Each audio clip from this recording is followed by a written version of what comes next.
একসাথে অনেকগুলো সমস্যা সমাধান খুঁজছি।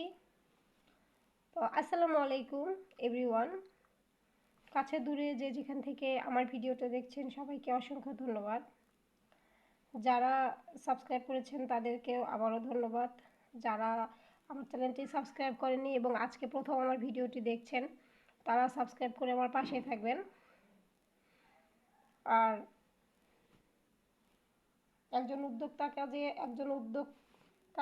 কতটা প্যারা নিয়ে কাজ করতে হয় সেটাই আজকে আপনাদের মাঝে শেয়ার করব। উদ্যোক্তা হওয়াটা এত সহজ কথা নয়।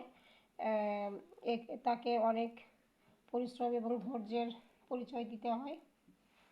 তো এখানে আমার একটা কর্মী অনেক রিকোয়েস্ট করে আমার কাছ থেকে কাজগুলো নিয়ে গিয়েছিল।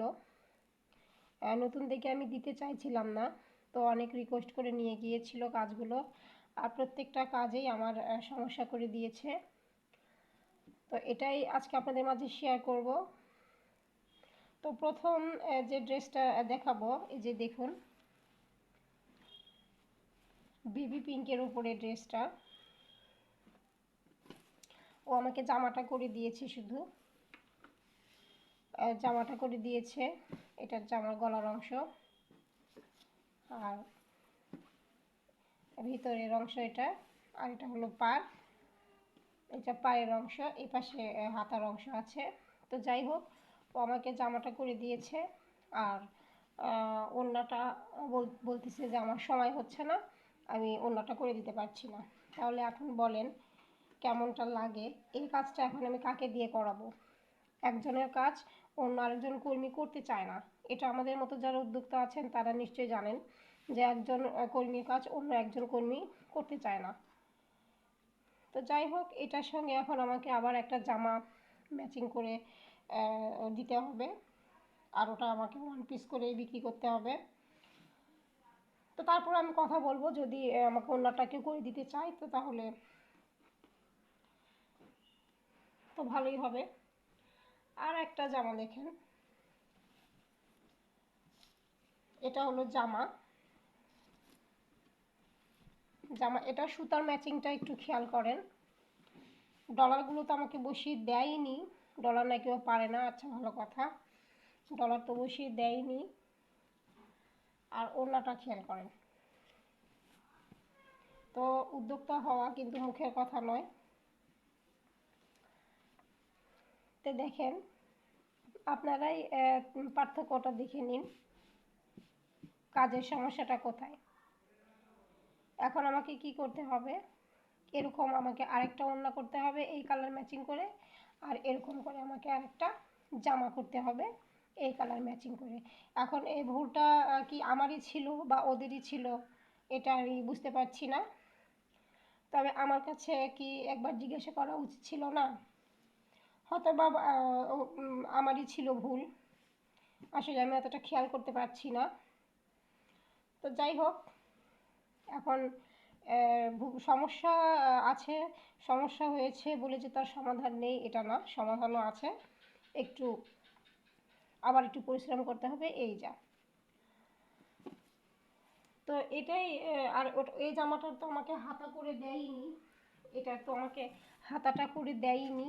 তো দেখেন ওদের কেমন কাজ, অথচ এটার টাকাটা আমার কাছ থেকে ও অগ্রিম নিয়ে গেছে।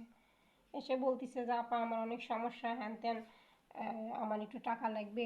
এই যে এটার হাতাটা আমাকে করে দেয়নি, বরঞ্চ আরও কিছু টাকা বেশিও নিয়ে গেছে, যে দেন আমি কাজ করে দিব, সমস্যা নেই, এই বলে আমার কাছ থেকে টাকাটা নিয়ে গেল। আর জামাটা আমাকে করে দিল, কিন্তু জামার হাতাটা আমাকে করে দেয়নি। তো বেশি ভালো মানুষ দেখাতে গেলে এরকমই হয়। তো আসলে এমনভাবে বললো যে আমি নিষেধ করতে পারিনি, খুব খারাপ লাগলো, এই জন্য আমি দিলাম। তো আমারও একটু সচেতন হওয়া উচিত ছিল। আর এরকম ছ্যাঁকা আমি প্রথমবার না, অনেকবারই খেয়েছি। আমার কাছ থেকে অগ্রিম টাকা নিয়ে গেছে আমার কিছু কিছু কর্মী, তারা আমাকে পরে আর কাজ করে দেয়নি। তো এখনও আমি আমার অনেক কর্মীদের কাছ থেকে অনেক টাকা পাবো। তো চাইতে গেলে দুটো কথা হয়, মন ধরাধরি হয়, তো ওর জন্য আমার হাজব্যান্ডও বলে যে থাক, মানুষের সঙ্গে ঝামেলা করে দরকার নেই। এরপরের থেকে তুমি সচেতন হয়ে যাবা, কাজ হাতে বুঝে নিয়ে তারপরে তুমি টাকা দিবা। তো যাই হোক, এই জন্য আমি এই ভিডিওটা আপনাদের মাঝে শেয়ার করলাম যে এখান থেকে অনেক কিছু শেখার আছে। যেমন কাজের প্রথমে কাউকে টাকা দিবেন না, কাজ হাতে নিয়ে তারপরে টাকা দিবেন, কাজ একদম ভালোভাবে বুঝিয়ে নিয়ে তারপরে টাকা দিবেন, আর বেশি উধার হতে যাবেন না, তাহলে মাথায় উঠে বসে সবাই। আর এই যে সমস্যাগুলো আমার হলো, হ্যাঁ সমস্যার সমাধান করা যাবে, কিন্তু আমাকে আবার পুনরায় পরিশ্রম করতে হবে। আমি ড্রয়িংটা কাউকে এখনও করতে দেইনি, কারণ অনেকেই মানে বলে দেয় একরকম আর করে আরেক রকম। এই জন্য আমি ড্রয়িংটা এখনও কাউকে করতে দিইনি।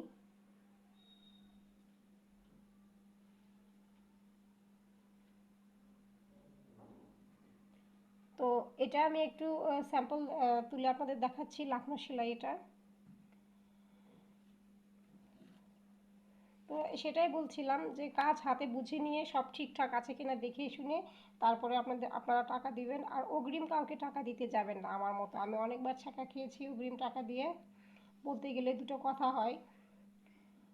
তো এটাই। আর অবশ্যই সমস্যা আছে, তার সমাধানও আছে। এটা লাখনো সেলাই, এটা এভাবে করে করবে ওরা। তো এখন আমি করব কি, এটা আমি যাদেরকে দিয়ে করিয়ে নিব, এটার জামা, এটার ওড়না আর ওটার জামা, তাকে আমি একটু টাকা ধরে দিব, তাহলে আমাকে এই হাতাটাও ও করে দিবে। আর ওই যে গোলাপি, যেহেতু ওটা ভরাট সেলাই, ওটা নিয়ে একটু আমি চিন্তায় আছি, কারণ এজন্যই আমি ওটাকে ওয়ান পিস করব। সবার হাতের সেলাই কিন্তু একরকম হয় না, আর ভরাটের কাজটা সেটার কিন্তু সৌন্দর্যটা অন্যরকম।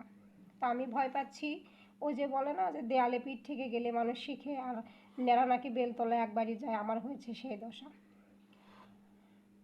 আর আর যেন কি বলে, ঘর পোড়া গরু সিঁদুরে মেঘ দেখলে নাকি ভয় পায়। যাই হোক, তো এই জন্য আমি ভয় পাচ্ছি যে ওই জামার মধ্যে হয়তো ওড়নাটার কাজটা হয়তো মিলবে না।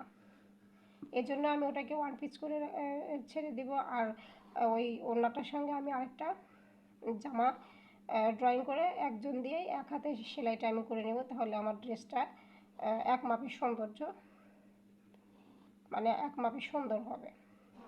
তো এই জন্যই আমি ওটাকে ওয়ান পিস করে ছাড়বো। তো এই ছোট ছোট ভুলগুলো, ছোট ছোট সমস্যাগুলো আপনাদের মাঝে শেয়ার করলাম, এর জন্যই যে আপনারাও এখান থেকে কিছু শিখতে পারবেন। তো আজকের ভিডিওটা যদি আপনাদের ভালো লেগে থাকে অবশ্যই একটা লাইক করবেন, আর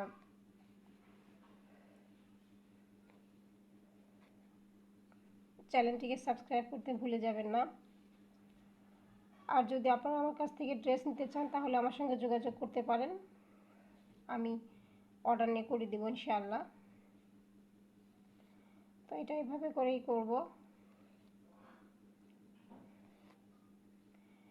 এই লাখনো সেলাইটা এখন অনেক মানে ভালো চলে, দেখতেও সুন্দর হয় এবং সিম্পলের মধ্যে গর্জিয়াস হয় এই ড্রেসগুলা, খুবই আর কি আরামদায়ক হয়। আমি এটা সিধা দিক থেকে করছি, আসলে এটা উল্টো পাশ থেকেই করে, আগে যার কাছে যেরকম সুবিধা হয় সে সেরকম করে করে।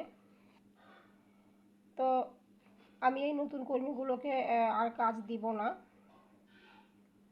আমার যারা রেগুলার কর্মী আছে এরাই ভালো কাজ করে। আসলে ওদেরকে আমি দিতেও চাইছিলাম না, ওরা একটু জোর করেই নিয়ে গেছে আমার কাছ থেকে। তো যাই হোক, মানুষ তো ঠিকই শিখে, তা আমিও শিখলাম।